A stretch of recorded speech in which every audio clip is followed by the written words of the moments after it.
শান্তিতে নোবেল পুরস্কার পেতে রীতিমতো মরিয়া হয়ে উঠেছেন মার্কিন প্রেসিডেন্ট ডোনাল্ড ট্রাম্প। নিজেকে নানা যুদ্ধ ও সংঘাতের মীমাংসার নেপথ্য নায়ক হিসেবে দাবি করে ট্রাম্প বলেছেন, তাকে নোবেল শান্তি পুরস্কার না দেওয়া হলে সেটি যুক্তরাষ্ট্রের জন্য হবে বড় এক অপমান। ট্রাম্প আরও বলেন, আমি কি নোবেল পাবো? অবশ্যই না। তারা এমন কাউকে নোবেল দেবে যে কিছুই করেনি। আমি এটা চাই না। আমি চাই আমার দেশ এটা পাক। আমাদের দেশের এটা পাওয়া উচিত, কারণ এর আগে এমন কিছু ঘটেনি।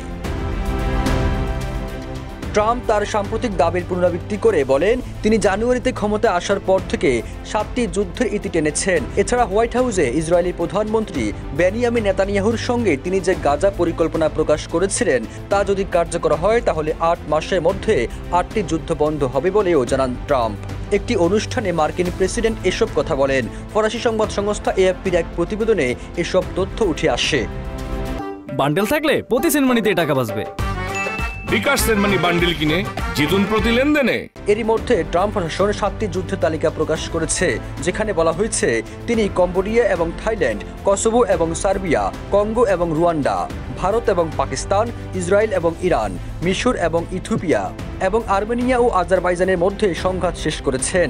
কিন্তু ট্রাম্প কিছু যুদ্ধের জন্য কৃতিত্ব দাবি করার ক্ষেত্রে দ্রুত পদক্ষেপ নিলেও অনেক ক্ষেত্রে এসব দাবির সত্যতা আংশিক বা কোনো ক্ষেত্রে তার দাবি সঠিক ছিল না। সবুজ আলম, নিউজ ডেস্ক, ইত্তেফাক।